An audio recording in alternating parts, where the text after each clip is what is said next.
Students good morning. আজকে আমি তোমাদের সঙ্গে আলোচনা করছি কোনো সংখ্যাকে শূন্য দিয়ে ভাগ করলে ভাগফল কত হবে। তার আগে আমি আলোচনা করছি শূন্যকে কোনো সংখ্যা দিয়ে ভাগ করলে সেক্ষেত্রে ভাগফল কত হবে।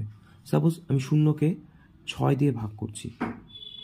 দেখো, আমি 6 দিয়ে যদি শূন্যকে ভাগ করি আমরা এখানে ভাগফল পাবো শূন্য, কারণ 6 শূন্য শূন্য হবে, সেক্ষেত্রে কিন্তু ভাগফল আমার ভাগশেষ শূন্য হবে। ঠিক আছে, আমরা পেলাম ভাগফল শূন্য। তা শূন্যকে কোনো সংখ্যা দিয়ে ভাগ করলে যে সংখ্যায় নাও ভাগফল আমার সবসময় শূন্য হবে। কিন্তু ঠিক এর উল্টোটা যদি নেওয়া হয়, এবার দেখো শূন্য দিয়ে যদি কোনো সংখ্যাকে ভাগ করা হয় সেক্ষেত্রে ভাগফল কত হবে। দেখো, শূন্য দিয়ে কোনো ক্ষেত্রেই এখানে একবার যদি নিই তাও শূন্য হবে, দুবার নিলে তাও শূন্য হবে, তিনবার নিলে তাও শূন্য হবে। যা সংখ্যায় নিই সে কারণে এখানে কিন্তু শূন্যই আসে।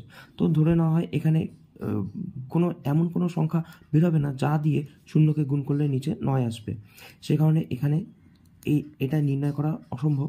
তো সেক্ষেত্রে আমার ভাগফল লেখা হয় অসংজ্ঞাত, মানে এটা নির্ণয় করা যাবে না। ঠিক আছে, আশা করি বুঝতে পেরেছো। ভিডিওটা ভালো লাগলে অবশ্যই লাইক আর সাবস্ক্রাইব করে দিবে, আর ভিডিওটা শেয়ার করে দেবে তোমাদের বন্ধুদের মধ্যে।